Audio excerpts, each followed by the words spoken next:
20 times out of 20, you also set a distance emotionally and mentally. You don't share everything with everybody. And you don't be in close proximity with everybody. It's only healthy. Your husband or significant other has different personal space boundaries with you compared to someone else. The relationship is more romantic. And so you attend to that person accordingly. Or if it's a casual relationship, and though y'all have crossed boundaries of physical intimacy, it's still different depending on the affection you may have with that person. So the personal space might look different. And you have to know that and be fine in it. Because you have to know yourself and what makes you work. And again, everything don't work for everybody.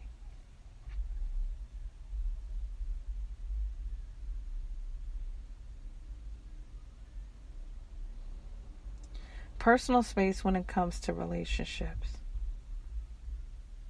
Man caves, going up to your room, having that personal time where you can become centered or just relax and unwind and really dive into chilling with yourself so you can re-energize and then connect with someone effectively and actually enjoy their company. Sometimes not giving a person personal space will allow them to snap on you. Because alone time is necessary. And you have to understand it. I do put this under the category of personal space mainly because I know it takes a level of personal space to have a man cave or to go in your room for a period of time, even though you're in a very loving relationship. Personal space does not mean things is going bad in your interaction with others. It's to keep you sane. It could be a difference between becoming insane or insane. And when you are sane, you are able to connect with others way better.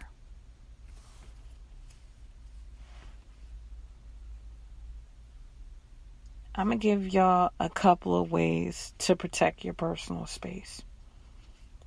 Because the more you become acquainted with your personal space and it being fine, the more effective you can be in your relationship with others.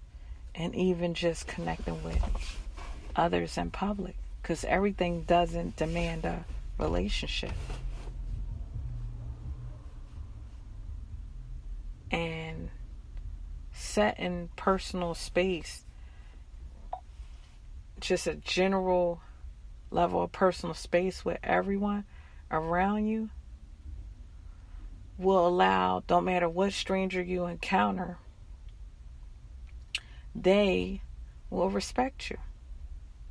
Because they know that it's no respect of person. It's any stranger you meet, this is how you interact.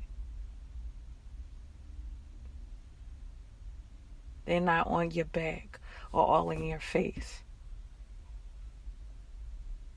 Even teaching your kids what personal space look like and letting them know that it's okay. You don't need to be all up on somebody, or somebody don't need to be all in your face. Personal space is healthy. Don't matter how cool or how nice or how enjoyable a person interaction is when you spend time with them. Personal space is necessary. And it varies depending on the relationship.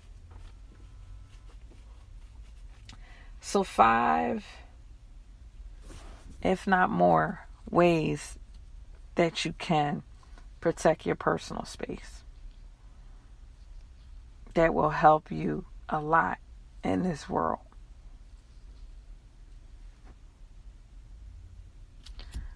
Number one, you need to set what your boundaries is, depending on the interaction. So if you're out in public, there's a set boundary you have with the person that you may see walking down the street, or at the bar getting a drink, or in church, and you never seen them before. Your personal space is set with that person no matter who they are. Then romantically, you have personal space set. Some people don't like to be laid on and all on top of each other. You need to find out the personal space that works with you and set it and keep it.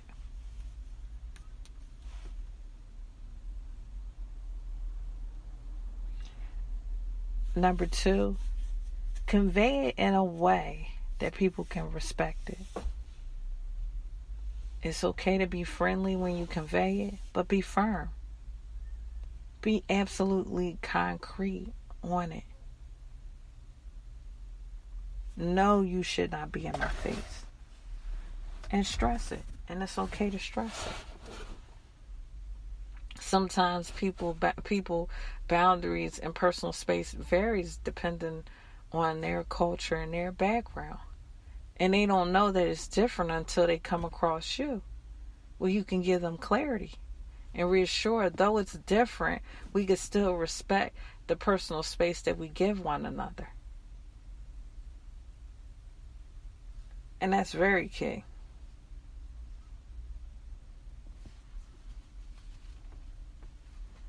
Now, this is for those that are passive about it and they struggle with vocalizing it or physically showing a person.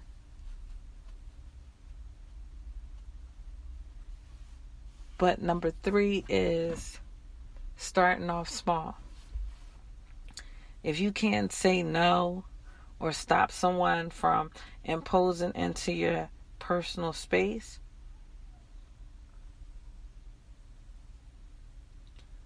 try saying no for little things. On a romantic level, can I have a kiss? No. Why can't I have a kiss?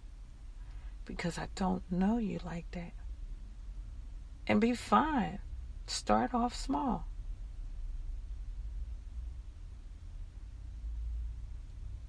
Can I whisper something in your ear? No. I just met you.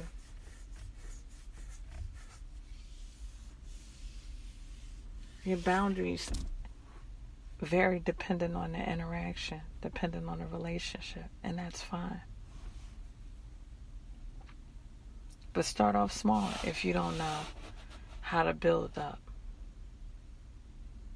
Take 2 steps back when someone doesn't identify that your personal space is different than theirs. And then they might turn and say, "Are you okay?" And you just affirm yes. You don't need no drawn out explanation as to why you physically changed your position. You don't have to. Be cool with self enough that you don't have to explain yourself to others. So taking 2 steps back is fine. Tilting your head backwards so they identify non-verbally they're too close is fine. Start off small. You can have big discussions, but if that's not your strength, build up to it. Delivery sometimes is everything. Instead of coming militant and hard down on someone that might not be acquainted with your personal space, could destroy the whole relationship. You got to be tactful in your delivery. I'm sorry, can you move 2 steps back? It's nothing personal. I don't have people that close in proximity. And it's okay to express that. And all they could do is respect it. And respect might come out like "my bad," or "I'm sorry," or "I didn't know." From now on, I will respect I know how to handle you from this point on. Delivery is everything.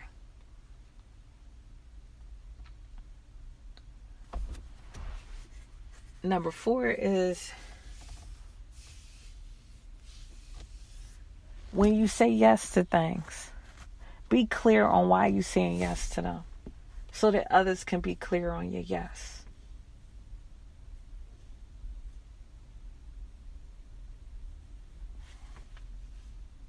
That's basically self-explanatory.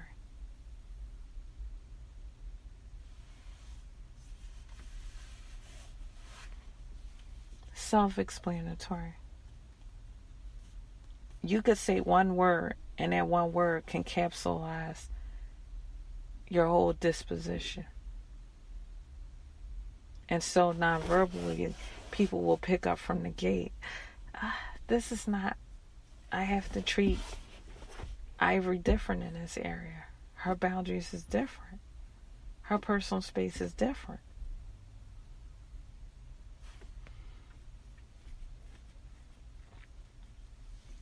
And number 5, stop feeling guilty.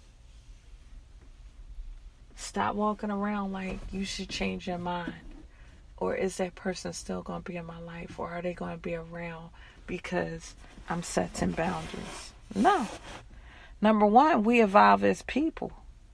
So who we were 10 years ago might not be who we are right now. And if that's fine with you and you're living in your skin and enjoying the person that you are, people can only do the same thing.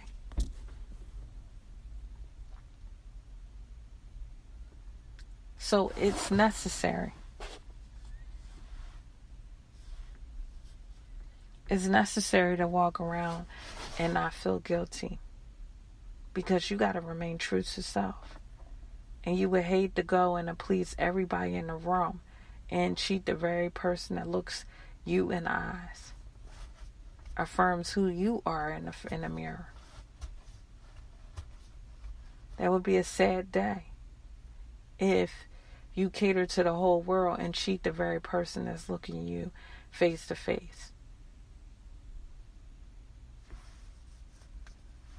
So it's important. Don't feel guilty. Walk confidently in your boundaries, in your personal space.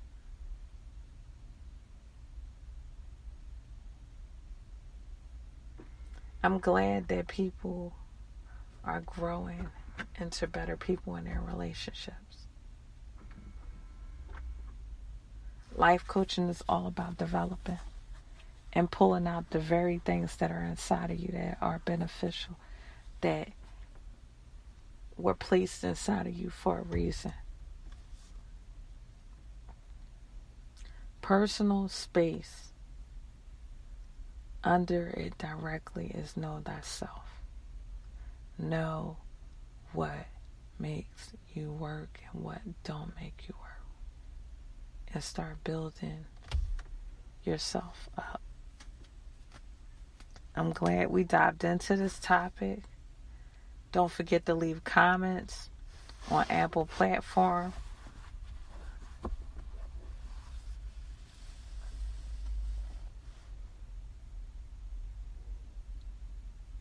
This was a good topic. And please do not hesitate to leave reviews. I read them all. I listen to them all. I enjoy every last one. So keep flooding it. Flooding all the correspondences. My Instagram is life_coaching_INK. If you had any questions, I am giving out free life coaching sessions. So give me a call or a text. The link is on my homepage and underneath my bio. Click it. Leave your information so I could call back, or I could text you and set up a time. I'm here. I'm here to help. This is my passion. I'm glad you joined us for this episode on personal space.